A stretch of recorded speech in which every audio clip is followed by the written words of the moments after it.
Bienvenidos a F. Muñoz Tutoriales. Hoy vamos a ver una consulta que he recibido sobre cuál es mi entorno de trabajo de Cinema 4D. Voy a aprovechar para dividir este vídeo en tres partes para mostraros cómo configuro mi entorno de trabajo, cómo configuro las preferencias de inicio, sobre todo cuando volvemos a instalar una nueva versión para dejarlo todo fino, y cómo tener un archivo de inicio configurado para que cuando creemos un nuevo archivo tengamos varios presets ya a nuestro gusto. Antes de comenzar, quiero informaros que este mes, en el Black Friday, entre los días 25 de noviembre y 1 de diciembre de 2024, podéis obtener un 25% de descuento en el curso de iniciación a Redshift. Tenéis el enlace debajo del vídeo y el código de descuento es el que veis en pantalla. Vamos a comenzar con el interface, con el espacio de trabajo. Bien, sobre todo para ventanas pequeñas, en Cinema 4D podemos cambiar de entorno de trabajo cambiando entre estas pestañas que veis aquí para esculpir o modelar y tener ya diferentes elementos ya preparados. A mí me da mucha pereza usarlos personalmente y lo que prefiero es usar ventanas que se abran y se cierren. Esto quiere decir lo siguiente: si yo en una barra hago un control clic, por ejemplo, por defecto el timeline, la línea de tiempo, está desplegada. Si yo en su línea de puntos, una pequeña línea de puntos que vais a ver al borde de su ventana, pulso control clic, lo que voy a hacer es minimizarlo. Otra cosa que también tengo minimizado y puedo abrir es la ventana de render de Redshift, ahora que ya está totalmente integrado en Cinema 4D. Bien, para esto, fijaros cómo cierro con un clic en la barra del menú y lo vuelvo a abrir cuando quiero. Solo tengo que hacer control clic en la barra del menú o clic para abrirlo. ¿Cómo hacemos esto? Bien, solamente tendríais que ir a la ventana de Redshift para en el menú abrir Redshift Render View. Una vez que aparezca esa ventana flotante, seleccionando en su menú de hamburguesa, que se llama este tipo de menú, arrastramos y lo colocamos en la barra derecha. Fijaros que hay dos posiciones, una es un poquito más corta abajo y otra es un poquito más larga, y dependiendo de la posición sí que tendremos que tener cuidado de que al colocarla se quede o por lo menos yo lo prefiero, se quede a la izquierda del gestor de materiales, porque a la derecha es un poco molesto. El gestor de materiales también lo podemos abrir y cerrar, y cuando no necesitemos renderizar podemos hacer un control clic y cerrar esa ventana. Otra ventana que también me gusta tener siempre fuera es la del gestor de atributos, pero si queremos minimizarla, en ese caso desplegamos la línea de tiempos y cerramos la ventana del gestor de atributos. Ya, como os comento, a mí me gusta siempre tenerla a la vista. En cuanto a las preferencias, bien, podemos ir a edición, menú, edición, preferencias, y vamos a hacer un repaso de las 4 o 5 cosas que podemos gestionar. Para monitores muy grandes podemos ampliar el tamaño de la fuente. Yo la amplío también para los tutoriales para que veáis mejor los textos. En navegación, si alguien se siente extraño con la navegación a la hora de rotar alrededor del objeto, podéis invertir la órbita. Normalmente todo el mundo la tiene desactivada, yo me acostumbré a trabajar con la órbita invertida. En plugins podéis configurar una carpeta especial, una carpeta personalizada de plugins para poder tener varias versiones de Cinema 4D y que siempre busque los plugins en el mismo sitio. Las unidades, yo recomendaría trabajar unidades de animación en segundos, más claro que en fotogramas, y dejar las unidades de medida en centímetros porque es un valor muy bueno intermedio entre milímetros y metros, es bastante cómodo de manejar. A la hora de elegir la ventana de color, yo aquí dejo activado espectro de color.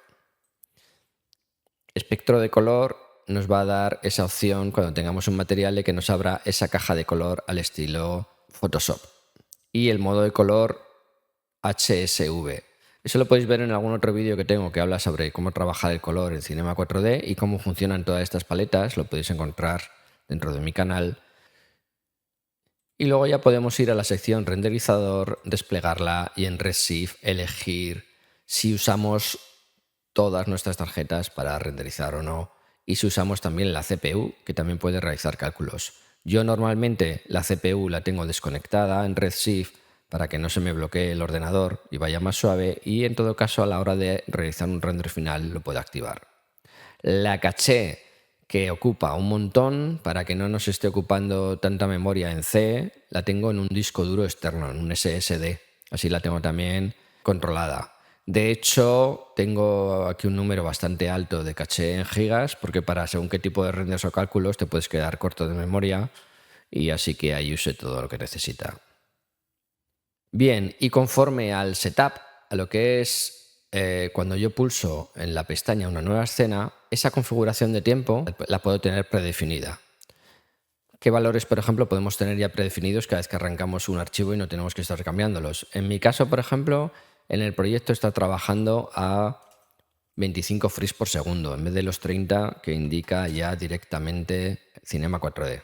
Esto es el proyecto y en la opción de tiempo. También en la configuración de render, yo ya elijo que el motor de render por defecto sea Redshift, que la pestaña esté en avanzado para ver todas las opciones de Redshift que tenemos. Dentro de globales podemos dejar ya activado Hardware Ray Tracing si está disponible, que es bastante recomendable. Y en sistema podemos el backend rendering subirlo al 512, que es los tamaños de cajas que hace el render, que nos va a mejorar bastante la velocidad, siempre que no usemos más de una o dos tarjetas gráficas. Pensad también ya de una forma un poquito más avanzada que en nuestra escena por defecto podríamos crear ya unos materiales preparados para que nada más que arranque la escena tengamos, por ejemplo, unos materiales PBR listos para llegar y colocar las texturas sin tener que volver a colocar siempre todos los nodos. Para poder configurar los elementos de nuestras paletas del entorno de trabajo es hacer un botón derecho y buscar personalizar paletas. Una vez que los tengamos nos va a aparecer la ventana de personalizar comandos. Aquí tanto los comandos como las herramientas, cuando nos aparezcan las vamos a poder arrastrar a las paletas. Entonces, por ejemplo, transferir es una herramienta muy interesante que podemos colocar en la barra vertical derecha. Guardar selección será otra, muy usada. Y otra va a ser centrar ejes. Ahora vamos a ver para qué sirven cada una. Una vez arrastradas y aplicadas, voy a aprovechar un separador de grupos para separarlo, un par de separadores de grupos para separarlo de hacer editable, para que lo tengamos ahí, incluso uno más, para que no se nos mezclen las herramientas. Y cuando termino, cerrar la ventana. Ahí tenemos esas tres herramientas nuevas. Las podríamos tener aquí en vertical o en esta barra en horizontal. Bien, podemos guardar varias cosas. Una de ellas es que esta paleta ya personalizada la podemos guardar como y cargarla en cualquier otra versión nueva de Cinema 4D o antigua, siempre que tengamos las versiones antiguas tengan estas herramientas. Y luego a la hora de guardar todo este entorno, lo que vamos a hacer es, para no perderlo, porque si ahora lo cerrásemos todo lo que hemos hecho se pierde, lo que vamos a ir es al menú Ventana Entorno, Guardar Entorno como entorno de inicio. Bien, pero aún así las modificaciones que hemos hecho de preferencias no se van a guardar y entonces vamos a ver cómo en el menú de edición preferencias, cuando buscamos en archivos, vamos a tener una ruta personalizada, le vamos a decir que nuestro entorno de arranque es personalizado y cuál es el archivo de arranque con el que arrancamos.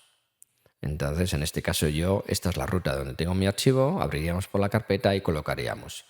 Entonces, ¿qué tenemos que hacer? Simplemente guardar este archivo como, y cuando guardemos como, luego le diremos en preferencias archivo, que ese es el archivo que cada vez que abramos un archivo nuevo nos va a aparecer. Y ya lo vamos a tener configurado siempre con estos atajos. En mis tutoriales no veis estos atajos porque yo normalmente dejo la ventana del menú totalmente limpia, tanto en los tutoriales como en mis clases, para que el alumno no se líe y no vea iconos que no tiene. ¿Vale? Por último, vamos a ver el uso de estos iconos, que son bastante interesantes. Imaginemos que tenemos un elemento que acabamos de crear y otro que tenemos ya en escena. Ese elemento que tenemos en escena lo tenemos en unas coordenadas determinadas. Nuestro elemento nuevo recién creado va a aparecer en mitad de la escena. Si nosotros queremos colocar ese elemento y lo queremos poner en una situación en la misma posición donde está otro objeto, ya sea como hijo o acompañándolo, vamos a tener la opción de la herramienta de transferir. Vemos que son un poco liosas las dos, se parecen. Transferir es la que tiene la flecha horizontal y centrar eje es la que tiene la flecha en diagonal. Transferir la podemos seleccionar y podemos arrastrar aquí a qué objeto transferimos al cilindro y aplicar. Se va a colocar en su misma posición y rotación. Voy a aprovechar para rotarlo para que lo veáis. Con las mayúsculas roto en cada 5 grados y el cubo lo voy a estirar y a encoger para que lo veáis que se pone de la misma posición de rotación. Y otra opción que podemos hacer también es usar transferir, pero en la misma ventana seleccionar a qué objeto transfiere. Veis que aparece una línea blanca y se transfiere esa posición. Esta herramienta es súper útil. Bien, la opción de centrar ejes lo que nos va a permitir es que si nosotros, por ejemplo, tenemos varios elementos metidos dentro de un objeto nulo y ese objeto nulo vemos donde tiene su posición, quisiéramos modificarle los ejes, lo que tendríamos que hacer es activar el modo ejes y mover los ejes para colocarlos a ojímetro. Bien, en vez de eso lo que podemos hacer es seleccionar el objeto, activar la herramienta de centrar ejes y decirle si queremos que los ejes estén en un porcentaje, en qué posición estén los ejes con respecto a todos los objetos que tiene. Para eso, mi recomendación es que activéis incluir hijos, usar todos los objetos y autoactualizar para que veáis rápidamente cómo el eje se puede poner al centro. Lo podéis hacer exponiendo un 0% o lo que suele ser más lógico en la parte inferior centrada. En ese caso tenéis los ejes en ese lado. Fijaros que también podéis centrar los ejes a cualquiera de los otros dos lados. ¿Para qué nos puede servir esto? Pues tener los ejes al punto 0 en la base de todos los objetos nos puede indicar que si ese punto en coordenadas lo ponemos a 0, ojo, volver a desactivar ejes. Cuando en coordenadas le decimos que esté a 0, vamos a saber que los ejes están exactamente en la parte de la base de todos los objetos. Por último, cuando tengamos un objeto editable y queramos seleccionar sus caras para aplicarle un material y guardar la selección, podemos usar la herramienta de guardar selección para que directamente nuestra selección de caras, aristas o puntos se nos guarde en una etiqueta al lado del objeto, sin tener que ir hasta el menú de selección, guardar selección. Ya veis que son 3 herramientas muy útiles y espero vuestros comentarios. Si te ha gustado, suscríbete al canal. Un saludo.